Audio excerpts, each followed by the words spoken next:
What's up, my ninjas? In today's video, we are going to be talking about ninjutsu inventory management.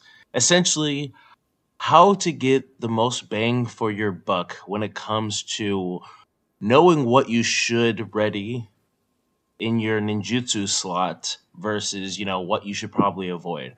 I'm going to be kind of just ad-libbing through this instead of trying to cut this all the way through. So let's get into our ready jutsu in the shrine so we can go over it. So, first, I'm going to describe all the ones that you don't need to ready. At least, all of this is my opinion. If you are just trying to maximize, like, hey, if I could get this jutsu somewhere else, or its function or utility is not, like, unique enough for me to ready, like, this is what this is about.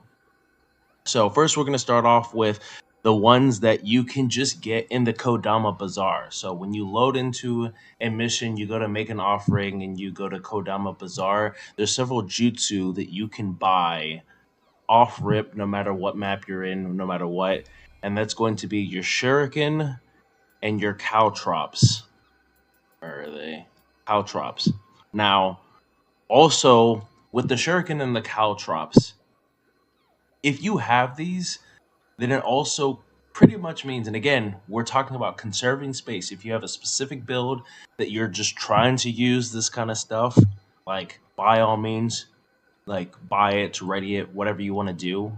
But if you have Shuriken, then I would argue you also don't need the Rockinson coins because they kind of serve the same purpose, but the Rockinson coins are a little bit worse. The only benefit that they have is that they are functionally unlimited. But if you're really, really needing the Shuriken, you could probably just get the Hayabusa Dragon Ninja set to get unlimited of these anyway. And that's my preferred way of utilizing this. If I have the Dragon Ninja Hayabusa set, unlimited Shuriken, I'm not readying them from the shrine from using my ready jutsu capacity because you have to ready a bare minimum of three. Let me take this off real quick. You have to ready a bare minimum of three. When if I have unlimited, I only really need one, so it's just a waste of a spot altogether.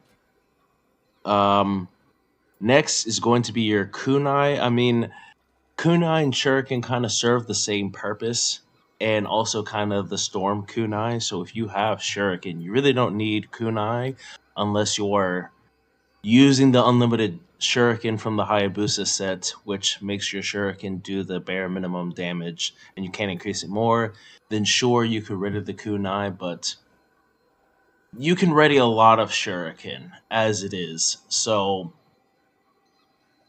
if you can ready that many shuriken, you really don't need the unlimited shuriken effect, especially if you have a high unused ninjutsu effect coupled with empowered ninjutsu. Not only are you going to be able to throw a ton of these before you even use one, but if let's say you do use one, you just do a couple hits because these are so cheap. You just do a couple hits and you can recharge these. So it's you would still functionally have unlimited of these anyway. So my opinion, there's no need for the unlimited shuriken effect for the Hayabusa set.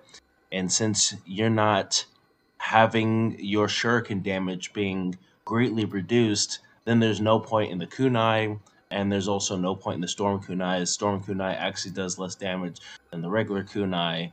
Only they do more damage only if all three of them hit, which enemies seem to be able to easily sidestep these. So you can get the shuriken and the caltrops from the Kodama Bazaar. Caltrops, if you have these, it's functionally no point to having the caltrop ball because they serve the same purpose.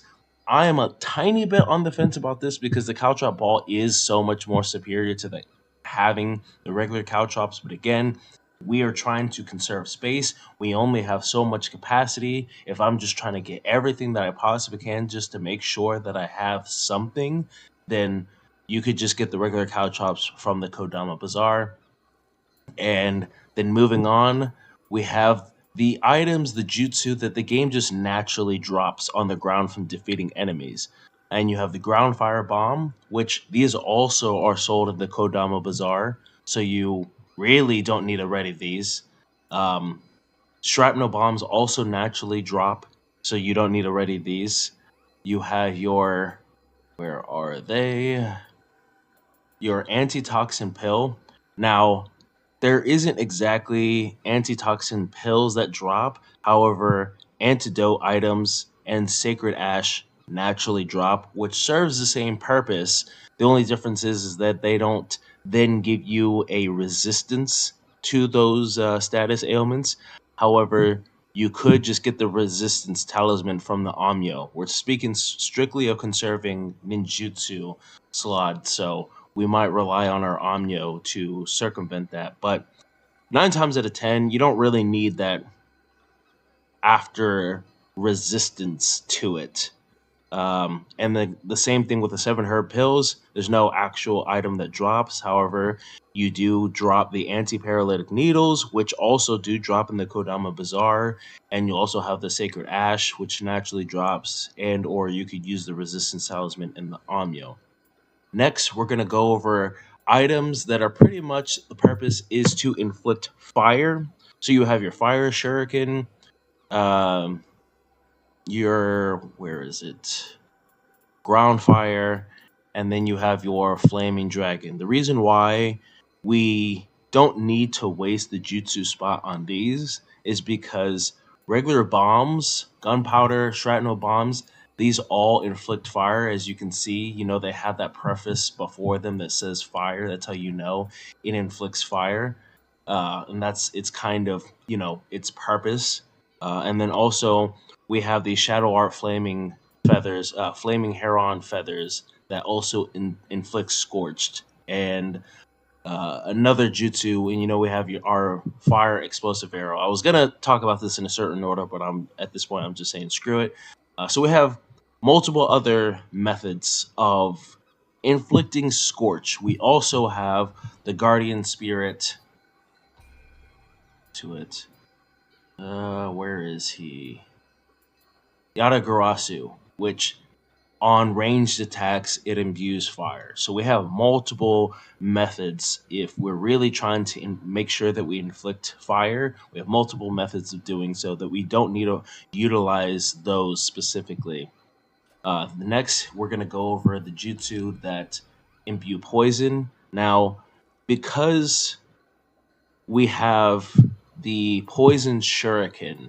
Where are they? Poison shuriken. First and foremost, if you're going to be using poison, you really kind of need to invest into it. You don't want to just half-ass a poison build because you're not going to get anywhere. Like I actually looked it up. More than half of the enemies, yokai enemies in this game, have some kind of poison resistance. So you really need to invest into poison if you're going to effectively use it, and if you are effectively uh, investing into poison, then you don't really need like super powerful poison stuff. You need some stuff that will help you inflict it one time and then just maintain it.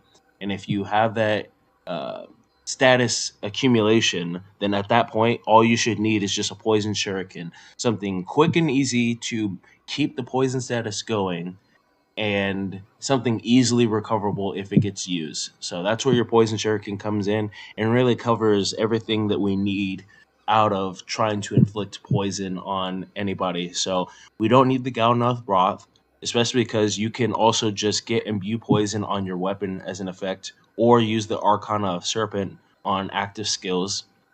Then you have your Blisto Beetle powder, which again not needed because of poison shuriken, or also you can use the Shirohami.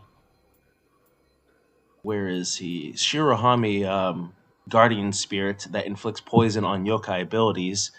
But other than that, you can use the toxic slime soul core, which even if it misses, it drops like a little bit lasting poison pool that can then still inflict enemies with poison.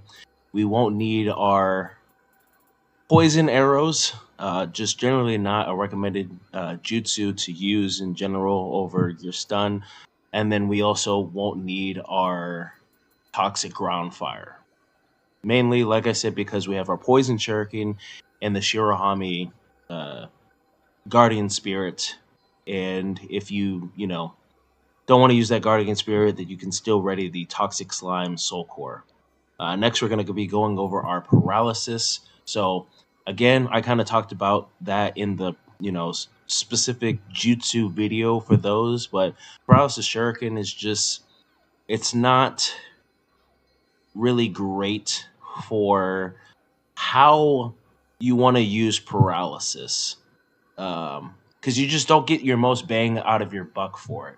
Like against human enemies, you're gonna want to do a paralysis loop combo. You're only gonna get so many combos out of it. But if you hit them with the Medusa powder, you can get a couple grapples off of this and really just recover the jutsu, and you get so much more damage out of this. Whereas this, it might take a hit or two. You could expend that jutsu without actually being able to grapple your enemy, and you're only going to be able to do it once. And then against yokai, it's just not very effective for maintaining that paralysis loop when they're in the winded state, and then they kind of snap back up when they're paralyzed, so that they have to re-execute the winded state, falling down, breathing heavy animation. It's just not great for that, because it kind of locks you into using this instead of doing other stuff, when you could be using the Medusa powder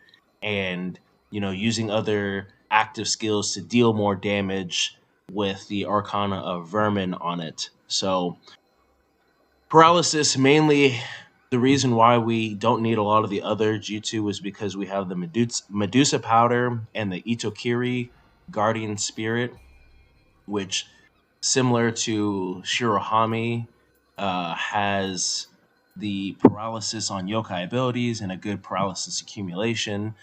We also have the Karakasa Umbrella and the Nuriona Soul Cores that can help um, maintain that paralysis when we're kind of cycling between ninjutsu, our soul cores, and our active skills with the Arcana of Serpents.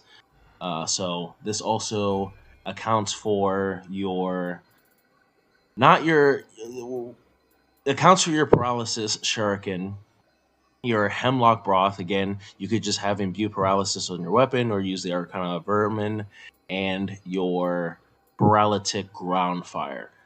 Big thing about the ground fires when it comes to toxic and paralytic, these are really mainly for those enemies that have resistances, because it just gives like a super huge inflict, for a little bit of time, rather than the powders that last a little bit longer but are a little bit weaker. But if you're having to use the ground fires to inflict a status on someone that's typically resistant to it, you probably should just not be using these jutsu.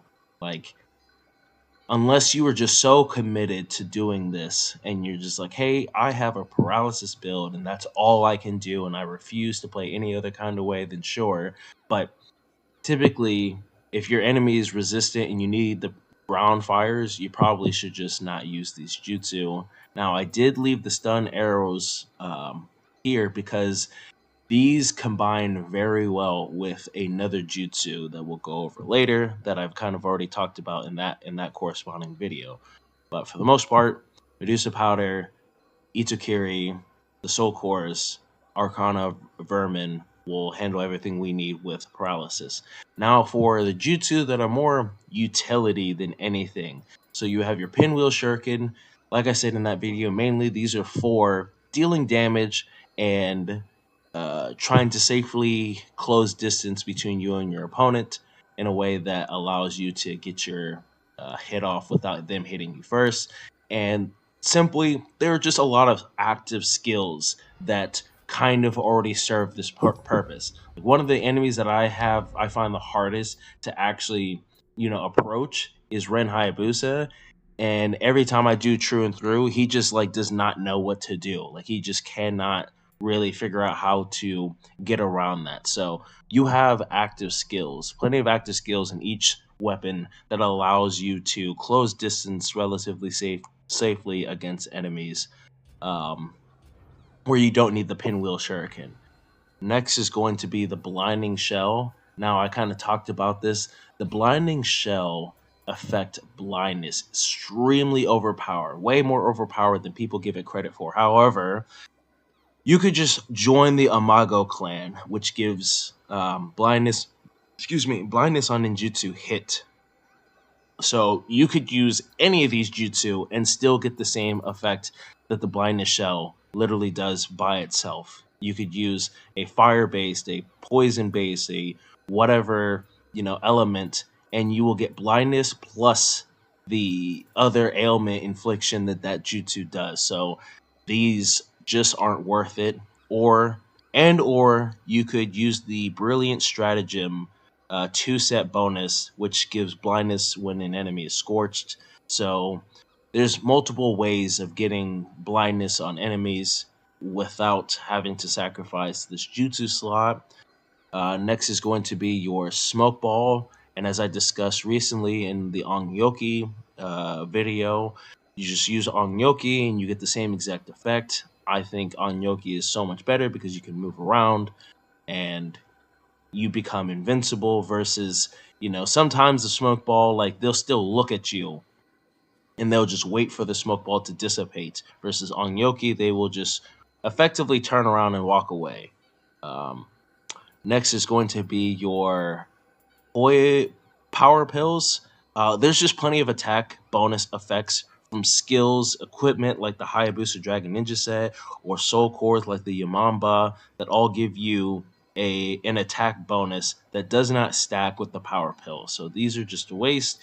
Then you have your last gambit. Again, there's plenty of attack bonuses from skills, equipment, soul cores, or we could ready the Carnage Talisman from the Amyo.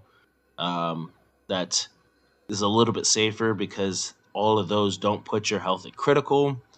And if you're running a critical build, there's other ways to get to that rather than using a jutsu for it. That kind of just locks you into that no matter what. Then we have our Tiger Running scroll. Tiger Running, again, as I mentioned, if you are using Tiger Running for the purposes of battle, there are effects that drop on gauntlets. I don't know if I have any, but there is, faster movement on uh, ninjutsu effect. Here's an Amyo magic one, but there's a faster movement on ninjutsu effect that drop on gauntlets that you could get, and it would obviously, function on any ninjutsu hit where you would not need the Tiger Running. However, if you're just trying to traverse the area, then I would just use the Hatchet's All Ablaze skill. What's next? We have our Shadow Art, Eight Cold Hells, and Thunderous Hells. The reason why I kind of exclusively say no to these is because they're just not really great. Like, the only time you would use these is if you just defeated a yokai that was emitting a dark realm, and all the yokai within got their key broken, but they're all still aggro to you, and you just need to try and take as many of them out as you possibly can. I see this as like you didn't really, I guess, ninja well enough if after breaking the yokai realm, the dark realm, by killing the yokai emitting it, then you have other problems other than needing these. You should really just work on being able to stealthily kill that yokai without drawing the aggro of the rest of the yokai, so you can just kind of pick them off without having any worries. Um, and we'll go over the reason why Hellfire is not in this. So, Eight Cold Hells, Thunderous Hells, for all intents and purposes, you could get the same effect out of these by just using the regular variants. I gotta scroll down real quick.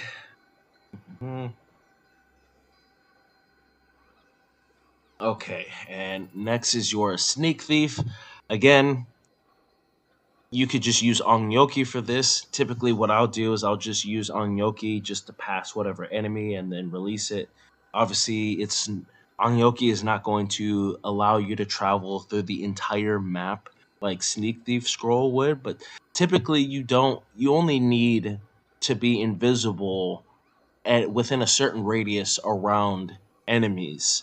And the Ongyoki already gives you a massive sneak buff effect, which prevents you from really needing, like, you could get a lot closer, use Ongyoki, pass him real quick, and then you're good to go. So you really don't need Sneak Thief, but it is very cheap. And I'm not saying, again, all of these are like, if you want to use them, you can, but we're just trying to conserve as much jutsu space as we possibly can. Do you absolutely need Sneak Thief to get its effect? No. And then your Kodama transformation, again, kind of a pointless jutsu in my opinion, very niche, but the whole point of it is, obviously not being detected. And again, you could just use Ongyoki. Now, here's some shuriken I am kind of on the fence about. You can ready these if you want to, but I typically don't, or I may. I'll just discuss as I'm going. So the first one being poison shuriken. So again, we have our Arcana, we have Shirohami, we have our Toxic Slime if I really wanted poison. However, if I'm committing to poison, then I'm gonna ready these. I just don't ever commit to poison because there's a lot of issues with poison. It has no burst damage. It just takes a really long time. It does damage over time, so I just got to be evasive and defensive the entire time. While enemies seem to be able to just kind of clear the map in a single, clear the arena in a single attack. So it's really hard to kind of play keep away with poison. They're useful for what they're intended to do, but I just typically don't ready them. Then you have your catwalking scroll, which for silence purposes, all you need to do to be silent is to just walk, which I typically just like to hold down the guard button and move because it makes me move slow enough to walk.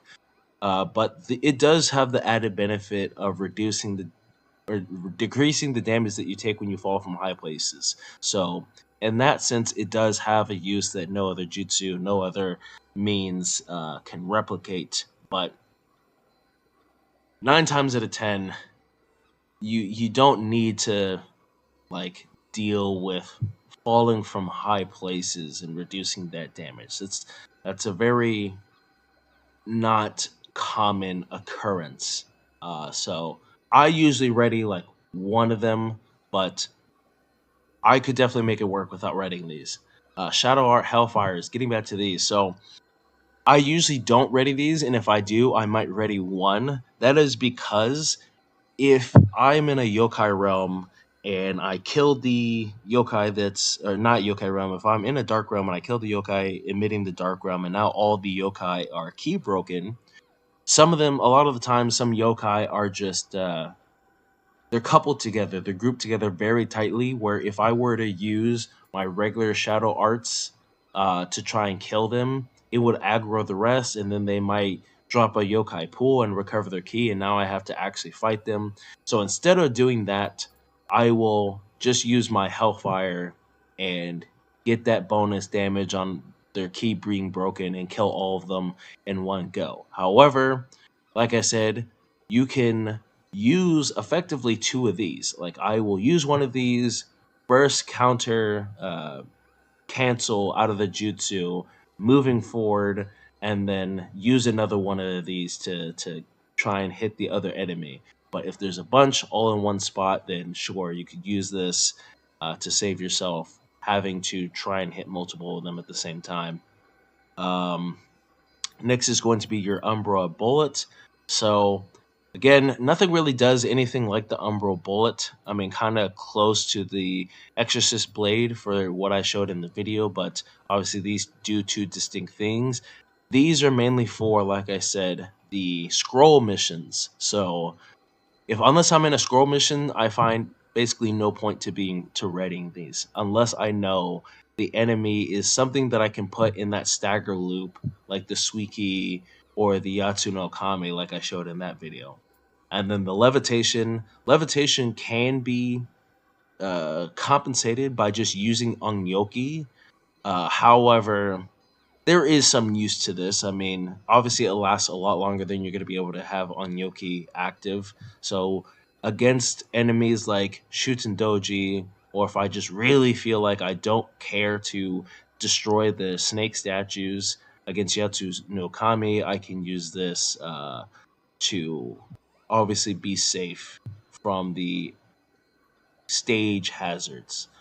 And again, I showed a very, very interesting way to utilize these by standing inside stage hazards like fire, using the yokai incense to, lure yokai to me, and then just like leading them into the fire, hitting them with another yokai, not a yokai, but a fire pot, and just really just deleting a whole bunch of enemies. But other than that niche use, like it's just like I might ready one of these. And then so that really kind of just leaves us with the ones that I typically ready, which are your Medusa powders, because it's a lot easier. It's like a fire and forget. It kind of lasts a while, so I can kind of do my own thing, use Arcana of Vermin to deal damage, and also build up a secondary amount of paralysis to get that paralysis loop going off. I just don't have to worry about it as actively as much. Stun arrows pair very well with your Eagle Eye, so get that 5 charge on a bullseye shot, deal a crap ton of damage, and then by the way, excuse me, they're stunned now, so I can run up, do a grapple, and then follow up with a wake up attack, and just that's gonna kill most anything if you can get that off. Then you have your explosive arrow. These are great for your toxic slimes, or any of those things that uh, kind of are the same as a toxic slime. Anytime I see those, like there's always a bunch of them around, I just pull this bad boy out and just clear them all out instead of wasting a whole bunch of my Shadow Art Flaming Herons, things that are just extremely weak to fire damage and explosive damage. Your quick change scrolls, these kind of go without saying. These are just bread and butter. Then you have your Eagle Eye, which we already talked about, just massive amounts of damage. And then you have your primary 3 Shadow Arts Jutsu. It's good to have a decent spread of these because, some enemies might be more resistant to fire or water or electricity, lightning. So you have options, but I am always going to bring my Flaming Heron unless I know the enemy is just highly, highly resistant to fire, because these just do literally like the most damage in the game by far. So that is pretty much how I manage my jutsu to get the most bang for my buck. And I'm not having to worry about, I really want this effect, but I can't ready it because I just don't have the inventory slot. So thanks for watching. Still got a few more videos coming out. Already done with all the Soul Core, the individual ninjutsu videos, but I got a few more things I want to talk about.